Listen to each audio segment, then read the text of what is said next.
पागलपन जरूरी है सफलता के लिए। पागलपन एक ऐसा शब्द है जो अक्सर नकारात्मक अर्थों में लिया जाता है, लेकिन जब हम इसे एक सकारात्मक दृष्टिकोण से देखते हैं तो ये सफलता की कुंजी बन सकता है। पागलपन का मतलब यहाँ सामान्य व्यवहार से हटकर कुछ ऐसा करने की क्षमता है जो आम लोग करने की सोच भी नहीं पाते। ये वही पागलपन है जो दुनिया को बदलने की ताकत रखता है। हर महान व्यक्ति जिसने असंभव को संभव किया, उसने एक समय पर पागल कहे जाने का सामना किया।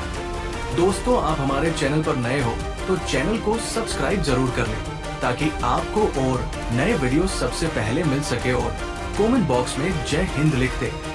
पागलपन और जुनून का संबंध। जब हम किसी चीज को पाने के लिए पूरी तरह से समर्पित हो जाते हैं तो वो पागलपन नहीं बल्कि हमारा जुनून बन जाता है। इस जुनून को ही लोग अक्सर पागलपन कहते हैं। यदि आप अपनी सफलता के लिए समर्पित हैं और उसके लिए दिन रात एक करने को तैयार हैं, तो ये आपके भीतर के पागलपन की ही अभिव्यक्ति है।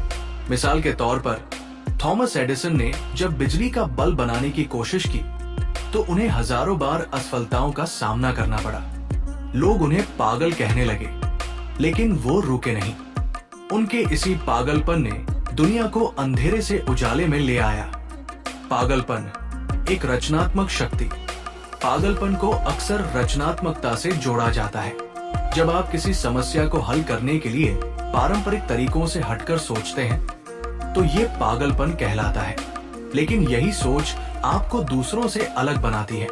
स्टीव जॉब्स ने कहा था, केवल वही लोग जो सोचते हैं कि वे दुनिया बदल सकते हैं, वास्तव में इसे बदलते हैं।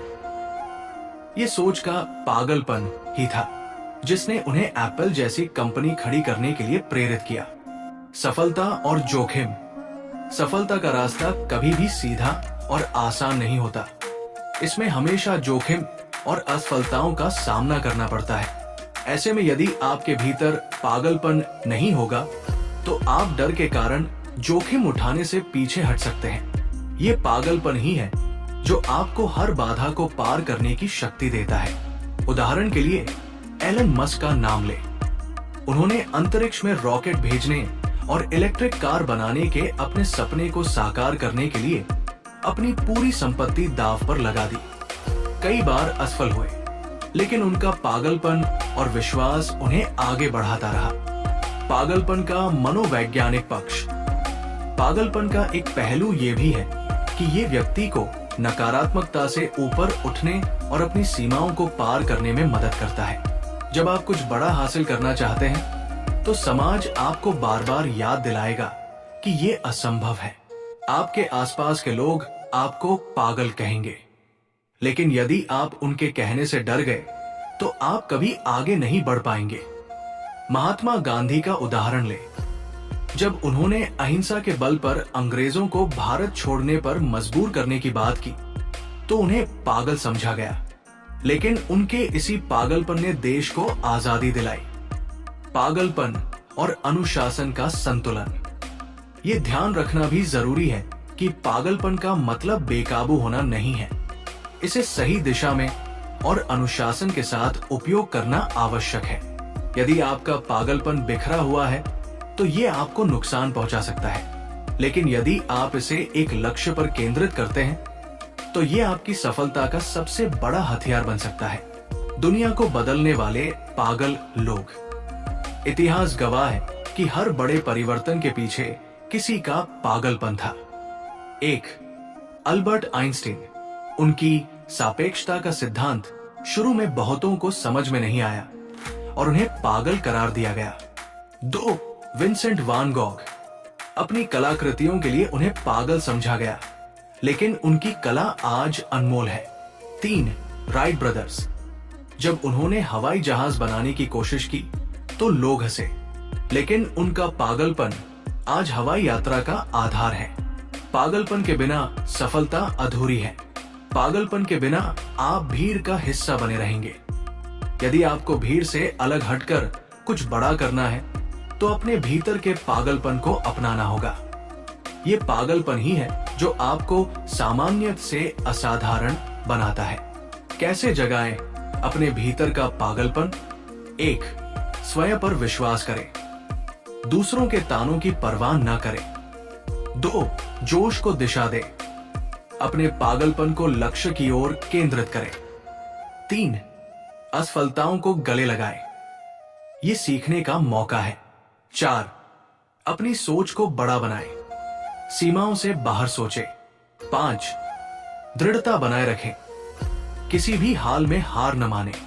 सफलता केवल उन लोगों को मिलती है जो सामान्य से ऊपर उठने की हिम्मत करते हैं। ये हिम्मत आपके पागलपन से आती है। दुनिया आपको तब तक पागल कहेगी जब तक आप सफल नहीं हो जाते, और जब आप सफल हो जाएंगे तो यही दुनिया आपको एक जीनियस के रूप में देखेगी। इसलिए अपने भीतर के पागलपन को पहचानें, उसे अपनाएं और उसे अपनी सफलता का ईंधन बनाएं। यही पागलपन आपको आपकी मंजिल तक ले जाएगा। ख्वाहिशों को मारना पड़ता है जब समय खराब हो, पर सफलता चाहिए। सफलता का रास्ता कभी आसान नहीं होता। ये त्याग, बलिदान और कठिन परिश्रम की मांग करता है। जब समय खराब हो तब ख्वाहिशें मारना और अपने सपनों के प्रति समर्पित रहना, यही वो गुण है जो आपको सफलता तक ले जा सकता है। ख्वाहिशें मानव जीवन का आधार है। ये हमें आगे बढ़ने की प्रेरणा देती है। लेकिन जब हालात विपरीत होते हैं, जब परिस्थितियां साथ नहीं देती, तब अपनी ख्वाहिशों पर नियंत्रण रखना और अपने लक्ष्य के प्रति अडिग रहना ही असली समझदारी है। ख्वाहिशें और उनकी प्रकृति। हर इंसान के मन में अनेक ख्वाहिशें होती हैं। ये स्वाभाविक है, लेकिन हर ख्वाहिश पूरी नहीं की जा सकती, खासकर तब जब आप जीवन में कुछ बड़ा हासिल करना चाहते हैं। 1. ख्वाहिशों का आकर्षण। ख्वाहिशें हमारी तात्कालिक खुशी से जुड़ी होती हैं। 2. ख्वाहिशों का प्रलोभन। वे अक्सर हमें असली लक्ष्य से भटका देती है। 3. समय खराब होने पर ख्वाहिशें बढ़ती हैं।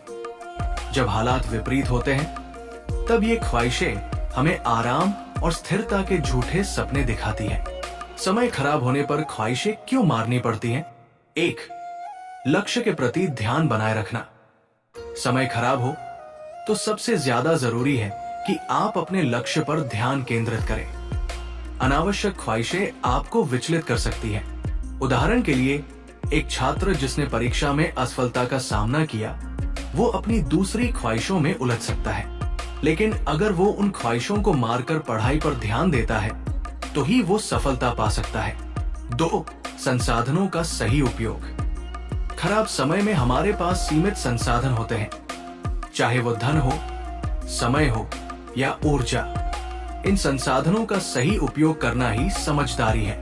उदाहरण के लिए, एक व्यवसायी जो वित्तीय संकट से गुजर रहा है, अगर वो अपनी ख्वाहिशों पर खर्च करता रहेगा तो उसकी स्थिति और खराब हो सकती है। 3. दीर्घकालिक लाभ। छोटी छोटी ख्वाहिशों को मारकर हम दीर्घकालिक लाभ की ओर बढ़ सकते हैं।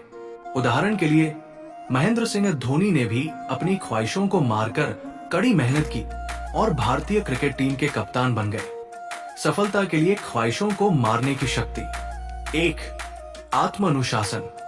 ख्वाहिशों को मारना आसान नहीं होता, इसके लिए आत्मानुशासन जरूरी है।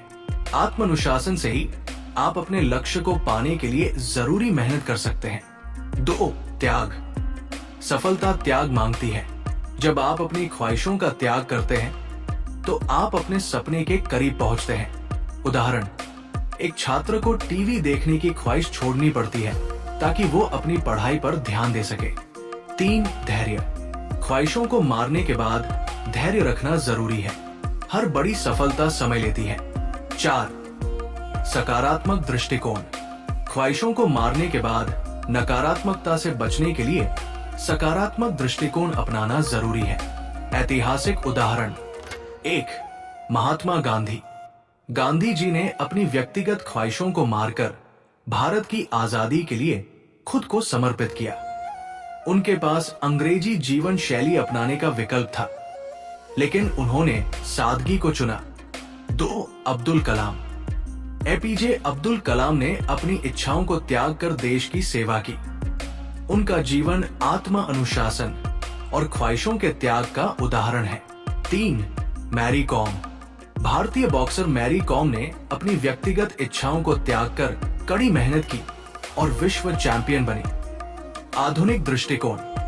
आज की दुनिया में ख्वाहिशों को मारना और भी कठिन हो गया है, क्योंकि हमारे पास अनगिनत विकल्प है। सोशल मीडिया, उपभोक्तावाद और भौतिक वस्तुओं की ललक ने हमारी ख्वाहिशों को और बढ़ा दिया है।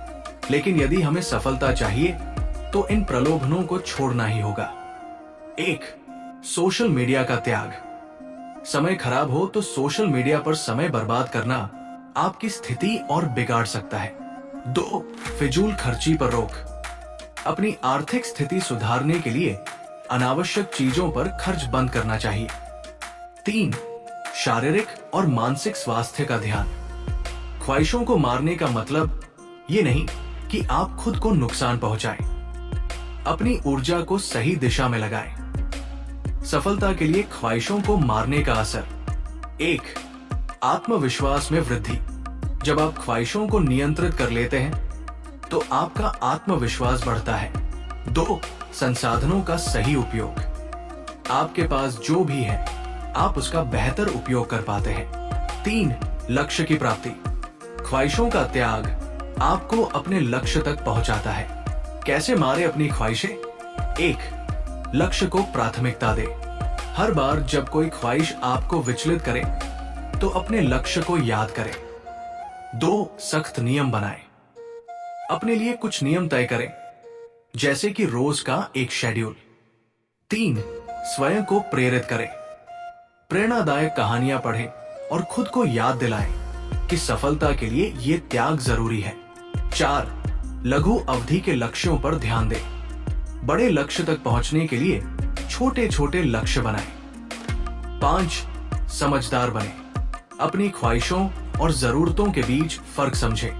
निष्कर्ष। ख्वाहिशों को मारना आसान नहीं है, खासकर तब जब समय खराब हो। लेकिन यही वो समय होता है जब आपका आत्म अनुशासन, धैर्य और त्याग परखा जाता है। सफलता उन्हीं को मिलती है जो अपनी प्राथमिकताओं को सही तरीके से तय करते हैं। ख्वाहिशों को मारने का मतलब अपनी खुशी छोड़ना नहीं, बल्कि दीर्घकालिक सफलता के लिए अपनी तात्कालिक इच्छाओं पर नियंत्रण पाना है। जीवन में हर किसी के पास कुछ पाने का सपना होता है, लेकिन इसे हासिल करने के लिए सबसे पहले ये तय करना जरूरी है कि क्या आप अपनी ख्वाहिशों को मारने के लिए तैयार हैं? अगर हाँ, तो आपकी सफलता सुनिश्चित है।